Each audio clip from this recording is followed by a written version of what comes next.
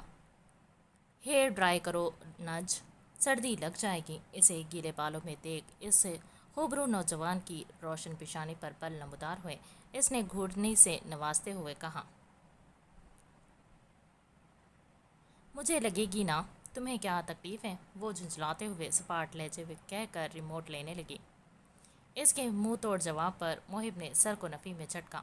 میری فلم چل رہی تھی۔ اس نے ریموٹ چھیننا چاہا مگر محب کی پکڑ مضبوط تھی، اس لیے وہ نازک جان کامیاب نہ ہو سکی۔ اس نے خاصا جتاتے ہوئے اس حسین گڑیا کو احساس دلایا کہ وہ ماضی تھا جس میں وہ اپنی رومانٹک فلم دیکھ رہی تھی، اب حال چل رہا ہے جس میں ریموٹ اس کے ہاتھ میں ہے، اور سب جانتے ہیں جس کے ہاتھ میں ریموٹ ہو مرضی اسی کی چلتی ہے۔ ریموٹ واپس کرو۔ وہ محب کے برابر میں بیٹھتے ہوئے ریموٹ لینے کی کوشش کرنے لگے۔ یہ پہلی بار تھا زندگی میں کہ کوئی اس سے ریموٹ کے لیے لڑ رہا تھا۔ اسے یہ عجیب لگ رہا تھا مگر برا نہیں۔ مزہ تو اسے تب آنا شروع ہوا جب وہ لڑکی ریموٹ لینے کے چکر میں بلا جھجک اس کے قریب آنے لگی۔ نجمہ اس خوبرو نوجوان کے سیدھے ہاتھ پر بیٹھی تھی۔ محب نے ریموٹ اس کی پہنچ سے دور کرنے کی نیت سے تیزی سے ریموٹ سیدھے ہاتھ سے الٹے ہاتھ میں لیا، پھر ایک دم اس کے قریب ریموٹ واپس لایا، وہ چھیننے کی نیت سے جیسے ہی جھپٹی وہ تیزی سے دور لے گیا۔ اس نے یہی عمل 2 3 بار کیا۔ جب چوتھی بار اس نے یہ عمل کیا تو وہ ایک لمحے کی دیری کے بغیر بجلی کی رفتار سے جھپٹی۔ اسی لمحے محب نے اپنا چہرہ اس کی جانب کیا۔ دونوں کے چہرے ایک دوسرے کے بہت قریب آ گئے تھے۔ نجمہ کی گرم سانسوں کو وہ اپنے چہرے پر محسوس کر رہا تھا۔ دل بہکا تھا اس لڑکے کا، اس حسینہ کی قربت کے سبب، جبکہ مقابل کا پورا دھیان ابھی بھی ریموٹ پر تھا۔ پہلے میں دیکھوں گی، ویسے بھی میری فلم اینڈ پر ہے، صرف 20 منٹ کی بچی ہے۔ محب اس کے مزید قریب آتا، اس سے قبل ہی وہ ریموٹ اس کے ہاتھ سے چھین کر دور ہو کر بیٹھ گئی۔ واپس اپنی رومانٹک فلم لگا کر بھرم سے کہا، ٹھیک ہے، تب تک میں تمہیں دیکھ کر کام چلا لیتا ہوں۔ اس نے صوفے کی کارنر سے ٹیک لگا کر گہری بولتی نظروں سے اس کے حسین وجود پر نظریں جمائے کہا۔ اسے یقین تھا مقابل اس کی نظروں سے نروس ہو کر ریموٹ اسے خود واپس دے دے گی۔ ہاں، تمہارے پاس یہ آپشن بھی ہے کیونکہ میں بہت خوبصورت ہوں، مگر میرے پاس نہیں۔ تمہیں 15 20 منٹ دیکھنا تو بہت دور کی بات، میں 2 منٹ سے زیادہ دیکھ لوں تو بوریت محسوس کروں گی۔ اس لڑکی نے تو جیسے ٹکا کر ذلیل کیا تھا۔ محب اجلال ملک کو منہ بسوڑتے ہوئے کہہ کر واپس اپنی فلم دیکھنے لگی۔ اس کا جواب سنتے ہی اس وجیہہ مرد کے ہونٹوں پر طنزیہ مسکراہٹ رقصاں ہوئی۔ کیا اچانک ہی وہ قریب آیا تھا تو نجمہ چونک کر صوفے کے کارنر سے جا لگی۔ اگر پوری رات میں ایک لمحے کے لیے بھی تمہیں بوریت محسوس ہوئی تو یہ محب اجلال ملک تمہیں زبان دیتا ہے آئندہ تمہاری مرضی کے بغیر قریب بھی نہیں آئے گا۔ وہ اس کے گلابی ہونٹوں پر نظریں ٹکائے ذومعنی انداز میں گویا ہوا۔ تم ریموٹ رکھ لو، میں اپنے سیل پر دیکھ لوں گی۔ وہ اس کے سینے پر ہاتھ مارتے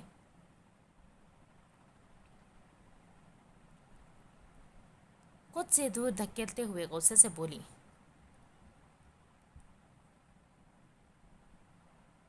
اور مجھے اب اپنی فلم دیکھنے میں انٹرسٹ نہ رہا ہو تو؟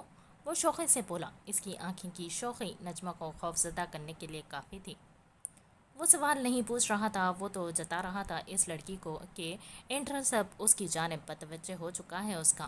تم آج جلدی کیسے آ گئے؟ نجمہ نے موضوع تب بدلنے کی کوشش کی تھی۔ اس کا ذہن خوف سے مفلوج ہوئے جا رہا تھا۔ موضوع بدلنے کی کوشش نہ کرو، وہ اس کی ٹھوڑی کو نرمی سے اپنے انگوٹھے سے مسلتے ہوئے گویا ہوا۔ اس کے ہاتھ کا لمس نجمہ کا گلا خشک کر رہا تھا، وہ بس بھاگنا چاہتی تھی۔ محب قریب آنے لگا تو اس نے سیلف ڈیفنس میں اپنے ہاتھوں سے اسے خود سے دور کرنے کی کوشش کی، مگر کامیاب نہ ہو سکی۔ اسے کراہیت محسوس ہوتی تھی محب کے چھونے سے۔ پورے وجود میں اس قدر جھنجھلاہٹ سرایت کر رہی تھی کہ اس کا دل چاہ رہا تھا کہ وہ مر جائے یا کہیں بھاگ جائے، کسی ایسی جگہ جہاں محب اسے زندگی بھر نہ ڈھونڈ سکے۔ تم مجھے جانور سمجھتے ہو نا؟ وہ اپنا حق لینے کے بعد صوفے پر آنکھیں مودے لیٹا ہوا تھا جب اس کی کانوں کی سماعت سے اس بے بس لڑکی کی روحاں سی و لرزتی آواز ٹکرائی۔ اگر اتنی ہی زہر لگتی ہوں تو ایک بار میں ہی مار کر ختم کر دو، کیوں بار بار موت دیتے ہو؟ وہ جانتی تھی محب جاگ رہا ہے۔ وہ نیچے کارپیٹ پر بیٹھی اس ستمبر کو آرام سے آنکھیں مودے دیکھ دل جلے انداز میں چیختے ہوئے کہنے لگی، محب یو باسٹرڈ! اس ستمبر کی جانب سے کوئی جواب نہ ملتا دیکھ وہ غم و غصے سے گالیاں دینے لگی۔ وہ اس لڑکے کی برداشت کی انتہا تھی۔ اچھی لڑکیاں گالیاں نہیں دیتی، خاص طور پر اپنے ہسبینڈ کو۔ وہ آگ ببولا ہو کر اٹھ کر بیٹھا، مقابل کو ایک ایک لفظ چبا چبا کر روب دار انداز میں کہنے کے بعد وہاں سے اٹھ کر باہر چلا گیا۔ نجمہ واقف تھی یہ نصیحت نہیں ہے، یہ اس کی دی ہوئی پہلی اور آخری وارننگ ہے۔ اس خوبرو نوجوان کے جانے کے بعد وہ صوفے سے سر لگا کر بلک بلک کر رونے لگی۔ آنکھ کھلی تو خود کو صوفے پر کمبل میں لپٹا ہوا پایا۔ اے سی کا ٹمپریچر بھی کم تھا۔ بہت زیادہ رونے کی وجہ سے اس کی آنکھوں کی بینائی کمزور ہونے لگی تھی، جس کے سبب سر درد سے پٹا جا رہا تھا۔ نج، یہ رکھو۔ وہ اپنی پیشانی مسلتے ہوئے ابھی اٹھی ہی تھی کہ محب اس کے پاس آ کر اپنے پینٹ کی جیب سے والیٹ نکال کر اس میں سے کارڈ اور کچھ نقد رقم نکال کر اس کی جانب بڑھانے لگا۔ نجمہ کا دماغ گھوما تھا یہ دیکھ، یہ اسے اپنی شدید توہین اور اپنے کردار پر ایک گہرا تماچا معلوم ہوا۔ گھٹیا انسان، تمہاری ہمت کیسے ہوئی پہلے میرے ساتھ زبردستی کرنے اور پھر مجھے پیسے دینے کی؟ تم نے سمجھ کیا رکھا ہے مجھے؟ تم مجھے کیا وحشیہ سمجھتے ہو؟ اس کی آنکھیں سرخ انگاروں کی مانند لال تھی. وہ تیزی سے صوفے سے اتر کر اس ستم کر کے روبرو کھڑی ہوئی تھی. وہ غصے سے پاگل ہو کر بے ترتیب جملے ادا کر رہی تھی. Excuse me. نجمہ کے سوالات سنتے ہی محب کا پارا ہائی ہوا تھا. ایک دو ثانیے کے لیے تو وہ نیچے منہ کر کے اپنی پیشانی مسلنے لگا. غصے کی شدت اس قدر تھی کہ اس کا پورا چہرہ سرخ پڑ گیا تھا. وہ مشکل اپنے غصے پر قابو پا کر مقابل کو گھور کر دیکھا. ایسا لگا جیسے روبرو کھڑی اس نازک صفت لڑکی کو آج آنکھوں سے ہی جلا دے گا. اسے بالکل اندازہ نہیں تھا کہ وہ لڑکی اس کی دی ہوئی جیب خرچی کو اتنے غلط نظریے سے لے گی. دنیا کا ہر مرد اپنی بیوی کو جیب خرچی دیتا ہے، تو کیا تمہارے نزدیک وہ سب اپنی بیوی کو وحشیہ سمجھتے ہیں؟ اس کے سوال نے نجمہ کو لاجواب کیا. جیب خرچی؟ اس کے چہرے کے تاثرات بدلے. اگلے ہی لمحے اس کا غصہ غائب ہوا. وہ کنفیوز نظر آ رہی تھی، اور کیوں نہ ہوتی. اس نے کب سوچا تھا کہ محب اجلال ملک اسے اپنی بیوی کی حیثیت سے جیب خرچی دے گا؟ کیا یہ وہ محب اجلال ملک نہیں تھا جس نے اس کے پیسے روک دیے تھے؟ کاروبار سنبھالتے ہی اسے کوڑی کوڑی کا لوگوں کے سامنے محتاج بنائے رکھا، جس کی وجہ سے وہ ہمیشہ عنائزہ بیگم ان کے ہسبینڈ اور زارون کے احسانات تلے دبی رہی. اپنی ضروریات زندگی کو پورا کرنے کے لیے اس نے کتنی مشکلات سہی تھی. وہ 19 سال کی کم لڑکی تھی، مگر وقت و حالات نے اسے اپنی عمر سے کہیں گنا بڑا کر دیا تھا. رکھنا ہے تو رکھو ورنہ پھینک دینا. وہ کارڈ اور پیسے اس کے ہاتھ میں تھما کر لمبے لمبے قدم لیتا کمرے سے باہر چلا گیا تھا. وہ اپنے ہاتھوں میں اس کی دی ہوئی جیب خرچی کو دیکھ بے یقینی کے عالم میں کھڑی تھی. عورت سسرال میں اپنے شوہر کی دی ہوئی عزت کے مطابق اپنا مقام دیکھتی ہے، اور وہ عزت دے رہا تھا. وہ فرائض پورے کر رہا تھا، اپنے حقوق زبردستی ادا کروا رہا تھا. مگر کیوں؟ وہ پیسے احسان نہیں تھے. اس نے نظریں جھکا کر کسی کا شکریہ ادا نہیں کرنا تھا. انہیں لینے کے بعد وہ اس کے شوہر کے دیے پیسے تھے جو اس کا حق تھا. یہ سوچ کر ہی اس کی آنکھوں سے آنسو جھلکنے لگے. جس نے زندگی احسانات کے تلے گزاری ہو وہ خوب جانتا ہے حق اور احسان میں فرق. وہ کیسے پھینک سکتی تھی ان پیسوں کو؟ بس ان پیسوں کو دیکھ دیکھ کر رونا آ رہا تھا. کیوں آ رہا تھا وہ نہیں جانتی تھی. یہ زندگی میں پہلی بار تھا جب محب نے اس کی آنکھوں میں خوشی کے آنسو دیکھے تھے. وہ اپنے نیچے کے ہونٹوں کو دانتوں میں دبائے ہوئے ان پیسوں اور کارڈ کو نہ جانے کتنی دیر تک بے یقینی سے تکتی رہی. وہ اپنے کپڑوں کا سوٹ کیس پیک کر کے اینی کو آواز دینے لگی. جی میڈم. اینی تیزی سے سر جھکا کر اس کے کمرے میں داخل ہوئی. یہ سوٹ کیس محب کے کمرے میں رکھوا دو. اینی کے چہرے پر اس کی بات سنتے ہی مطمئن سی مسکراہٹ رقصاں ہوئی. یہ سوٹ کیس اوپر کیوں لے کر جا رہی ہو؟ بشریٰ بیگم کی تو نظریں ہر وقت نجمہ پر ہی رہا کرتی، مانو وہ تو خون کے گھونٹ پی رہی تھی. نجمہ کو محب کے کمرے میں پورے وقار انداز میں رہتا دیکھ کر ان کی تو شروع سے یہی چاہ تھی کہ نجمہ اپنی ماں کی طرح ملک مینشن میں ایک نوکرانی کی طرح رہے. محب سے نکاح کرواتے وقت ان کا یہی ذہن تھا کہ وہ گھر کے ایک کونے میں پڑی رہے گی. محب جتنی ان ماں بیٹی سے نفرت کرتا تھا، وہ کہاں انہیں گھاس ڈالنے والا تھا. مگر یہاں تو پوری بیساتی الٹ پڑتی نظر آ رہی تھی. مبشرہ بیگم کی سمجھ سے باہر تھا کہ آخر اس لڑکی نے ایسا کیا کیا ہے ان کے بیٹے کے ساتھ کہ وہ ہر وقت اسے اپنی باہوں میں اٹھائے پھرتا ہے، اس کے ناز نخرے اٹھاتا ہے. وہ گالیاں اور بددعائیں دیتی ہے، وہ بھی سنی انسنی کر دیتا ہے. کیونکہ میں نے کہا ہے. اینی سے کیے جانے والے سوال کا جواب نجمہ نے دونوں ہاتھ فولڈ کر کے سینے پر باندھتے ہوئے بھرم سے کہا. تم اپنی اوقات مت بھولو. وہ میرے بیٹے اور میری ہونے والی بہو پلوشہ کا کمرہ ہے. اگر کچھ وقت کے لیے میرے بیٹے نے تمہیں دل لگی کے لیے رکھ لیا ہے تو اس کا مطلب یہ ہرگز نہیں کہ وہ تمہارا کمرہ ہو گیا. اتنا زہر اگل کر بھی ان کے دل کو قرار نہیں آیا تھا. وہ نجمہ کے قریب آ کر اسے حقارت بھری نظروں سے سر تا پاؤں دیکھتے ہوئے، یاد رکھنا مرد زیادہ دیر تک ایک ہی عورت سے دل لگی نہیں کر سکتا. اسے رشتے میں باندھنا پڑتا ہے، اور وہ رشتہ پلوشہ کے ساتھ ہوگا. اس کا پوری دنیا کی نظر میں تم بس ایک خوبصورت شو پیس ہو جسے وہ اپنی بیوی کے آتے ہی کمرے سے باہر نکال دے گا. اگر یقین نہ آئے تو میں تمہیں اس کی چھوٹی سی جھلک بہت جلد دکھا دوں گی۔ ان کے چہرے پر خباثت سی ہنسی تھی۔ انہیں لگا نجمہ پلٹ کر جوابی کارروائی کرے گی، مگر وہ بالکل خاموش رہی۔ نجمہ واقف تھی کہ مبشرہ بیگم غلط نہیں کہہ رہی، اسی لیے اس نے اپنی طاقت لڑنے میں ضائع نہیں کی، مگر نہ چاہتے ہوئے بھی وہ ان کی باتوں کے سبب بہت اداس ہو گئی تھی۔ کیا کروں، واپس آپ کے کمرے میں ہی رکھ دوں؟ مبشرہ بیگم کے جاتے ہی نجمہ کا اداس چہرہ دیکھ اینی نے آہستہ سے استفسار کیا، عجیب پاگل ہے، بیٹا کمرے سے نکلنے نہیں دے رہا اور ماں رہنے نہیں دے رہی۔ وہ جھنجلا کر بولی، تم محب کے کمرے میں ہی رکھ دو۔ اینی اسے طرز بھری نگاہوں سے دیکھ رہی تھی، جس کی وجہ سے وہ شرمندگی محسوس کرنے لگی۔ وہ نہیں چاہتی تھی کہ کوئی اس پر ترس کھائے۔ میں نہیں چاہتی کہ محب کا سامان استعمال کرو، وہ نظریں جھکائے جواز پیش کرنے لگی۔ اوکے، تو کیا الماری میں بھی سیٹ کر دوں؟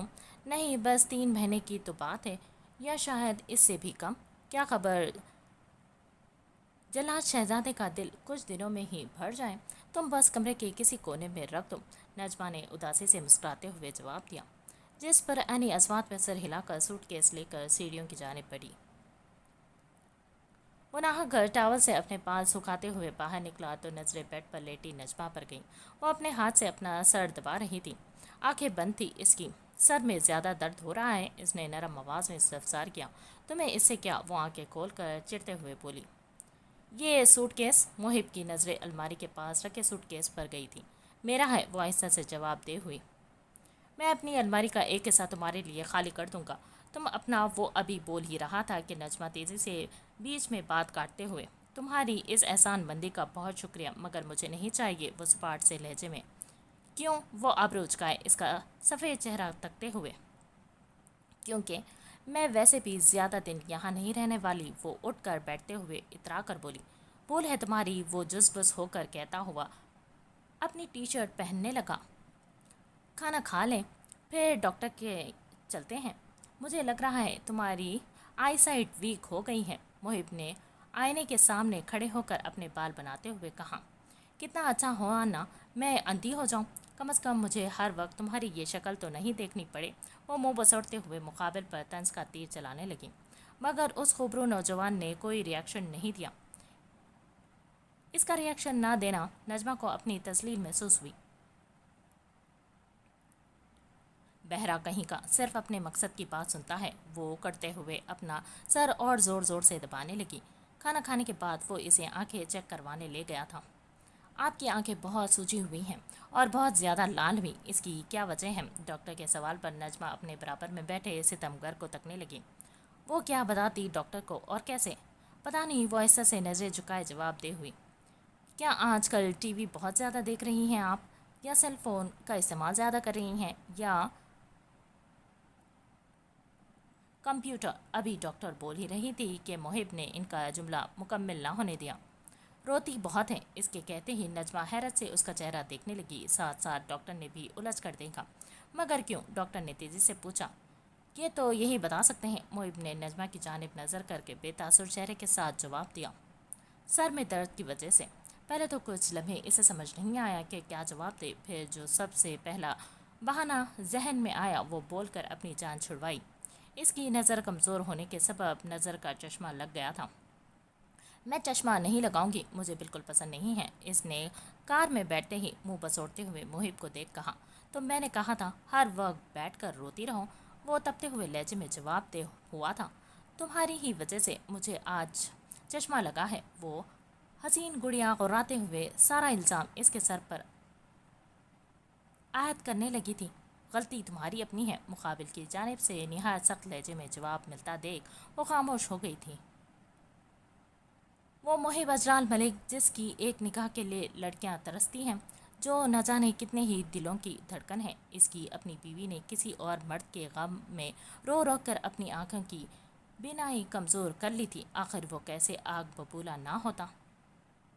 زارون بیٹا دیکھو تو صحیح، تم سے ملنے کون آیا ہے؟ عنائزہ بیگم اس کے کمرے کا دروازہ کھولتے ہوئے مسرت بھرے لہجے میں بولی۔ کون؟ وہ تو جیسے ہر جذبے سے آری تھا، بے تاثر لہجے میں استفسار کیا۔ میں، وہ مسکراتے چہرے کے ساتھ کمرے میں داخل ہوتے ہوئے بولی۔ تم؟ پھر سے زارون چڑھتے ہوئے گویا ہوا۔ اس کا گمان تھا کہ انابیہ اس دن کے بعد پھر کبھی اس کے گھر نہیں آئے گی، مگر وہ تو ایک ہفتے بعد ہی دوبارہ آن پہنچی تھی۔ بیٹا کیا ہو گیا ہے تمہیں؟ وہ مہمان ہے ہماری، انائزہ بیگم فوراً ٹوکتے ہوئے سمجھانے والے انداز میں کہنے لگیں۔ سوری، اگر میرا آنا تمہیں برا لگا ہے تو لگتا رہے، مگر میں آؤں گی کیونکہ ایز اے فرینڈ میں اپنے پرانے دوست کی مدد کرنا چاہتی ہوں اور تم مجھے اسے نہیں روک سکتے۔ انابیہ اپنا بیگ کندھے سے اتار کر اس کے بیڈ پر ڈالتے ہوئے بھرم سے گویا ہوئی۔ کیسی مدد؟ تمہیں نظر نہیں آتا مدد کرنے کے لیے کچھ ہے ہی نہیں؟ زارون سپاٹ سے لہجے میں کہنے لگا۔ اس کا لہجہ بتا رہا تھا وہ ہمت ہار چکا ہے۔ کیوں نہیں ہے؟ یہ بولو تم ہمت ہار بیٹھے ہو؟ وہ دونوں ہاتھ اس کی ویل چیئر پر جماتے ہوئے اس کے چہرے کے برابر جھک کر بے رونق آنکھوں میں جھانکتے ہوئے بولی۔ اس کی آنکھیں جو کبھی بہت پر رونق اور شوق چنچل ہوا کرتی تھی، وہ آج کتنی ویران تھی۔ یہ دیکھ اس کا دل چاہا وہ پھوٹ پھوٹ کر روئے، مگر اپنے جذبات کو قابو کیا کیونکہ اس کی ہمت بڑھانے آئی تھی، توڑنے نہیں۔ مجھے لگتا ہے تمہیں بار بار میری بے بسی پر ہنسنے میں مزہ آ رہا ہے۔ تبھی وہ بول ہی رہا تھا کہ انابیہ اس کے پیروں کے پاس نیچے بیٹھی، جس دیکھ وہ چونک کر خاموش ہوا۔ کیا کر رہی ہو؟ انابیہ نے اس کے سیدھے پاؤں کو اپنے ہاتھ میں لیا تو وہ الجھ کر استفسار کرنے لگا۔ یا اللہ، مجھے صرف تیری ذات پر بھروسہ ہے، مالک میں تیری مدد کر پلیز۔ وہ دل ہی دل میں دعا گو ہوئی، پھر وہ تیزی سے اٹھ کر اپنے پرس سے ایک پین نکال لائی تھی اور واپس اس کے پاؤں اپنے ہاتھ میں لے کر بیٹھ گئی۔ میرا پاؤں چھوڑو انابیہ، یہ کیا کر رہی ہو تم؟ زارون الجھ کر جھنجھلاتے ہوئے بولا، جبکہ انائزہ بیگم خاموش کھڑی اسے تجسس سے دیکھ رہی تھی۔ انابیہ نے اس کے پاؤں کے تلوے پر پین ہلکے ہلکے ہاتھ سے مارا۔ اگلے ہی لمحے اس کی خوشی کا ٹھکانہ نہ رہا جب اس نے زارون کے پاؤں میں سنسیشن ہوتی دیکھی۔ وہ ایک ہفتے سے نیٹ پر پیروں سے معذور لوگوں کے علاج کا ٹریٹمنٹ دیکھ رہی تھی۔ پاؤں میں سنسیشن ہونا ایک گڈ سائن تھا۔ وہ خوشی سے اچھل کر انائزہ بیگم کے گلے لگی۔ آنٹی، سنسیشن موجود ہے، اس کا مطلب امید ہے کہ زارون واپس اپنے پیروں پر کھڑا ہو سکتا ہے، وہ مسرت بھرے لہجے میں انائزہ بیگم کو بتانے لگی۔ ان کا دل مسرت سے بھر آیا تھا۔ انابیہ کا جملہ سنتے ہی، تم میری موم کو جھوٹی امیدیں مت دو، ڈاکٹر نے صاف کہا ہے میں کبھی نہیں چل سکتا، وہ چڑھ کر چیختے ہوئے بولا۔ ہاں میں مانتی ہوں، ڈاکٹر نے کہا ہے، مگر ناممکنات ممکن ہوتے ہیں اگر انسان کرنا چاہے تو۔ تم نے شاید جانا ہی نہیں کہ خودی کیا ہے، قوت ارادی کا نام سنا ہے کبھی؟ خودی کو کر بلند اتنا کہ ہر تقدیر سے پہلے خدا بندے سے خود پوچھے، بتا تیری رضا کیا ہے؟ تم چاہو تو پوری دنیا تمہاری، تم نہ چاہو تو یہ تاریک کمرہ تمہارا مقدر، فیصلہ تمہارا ہے۔ وقت و حالات انسان خود بدلتا ہے اپنے۔ ہمت تو کرو، اتنی جلدی ہار مان بیٹھے؟ ہار مان لی تو ابھی موت، نہ مانی تو جب تک لڑائی تب تک کی زندگی۔ کم از کم گلٹ نہیں رہے گا کہ ایک بار کوشش نہیں کی۔ پلیز زارون، تھوڑی سی ہمت کرو، واقعی مستقبل بدلا جا سکتا ہے، پلیز اتنی جلدی مت ہارو، کیونکہ صرف تم نہیں ہار رہے، تم سے پیار کرنے والے بھی ساتھ ہار رہے ہیں۔ وہ اس کی جانب آ کر اس خوبرو نوجوان کے پاس بیٹھ کر اس کا ہاتھ اپنے نرم ہاتھ میں گرم جوشی سے پکڑتے ہوئے بڑی محبت سے اس ٹوٹے ہوئے شخص کی ہمت بڑھانے لگی۔ زارون چاہ کر بھی اس کی آنکھوں میں ابھری امید کی چمک کو اگنور نہیں کر سکتا تھا اور نہ محبت سے لبریز ان حسین بھوری آنکھوں کو۔ دیکھو حنایا، یہ باتیں سننے میں بہت اچھی لگتی ہیں، مگر یہ اگر مگر چھوڑ دو، ایک بار بس مجھے پر یقین کر لو، اس نے روحانسی لہجے میں اس کی بات کاٹتے ہوئے کہا۔ بیٹا انابیہ دوست ہے تمہاری، اگر تمہاری مدد کرنا چاہتی ہے تو کیوں روک رہے ہو؟ اپنی نہیں تو ہماری خاطر تھوڑی سی ہمت کر لو۔ انائزہ بیگم پیچھے کھڑے ہو کر اس کے دونوں کندھوں کو پکڑ کر منتی انداز میں گویا ہوئی۔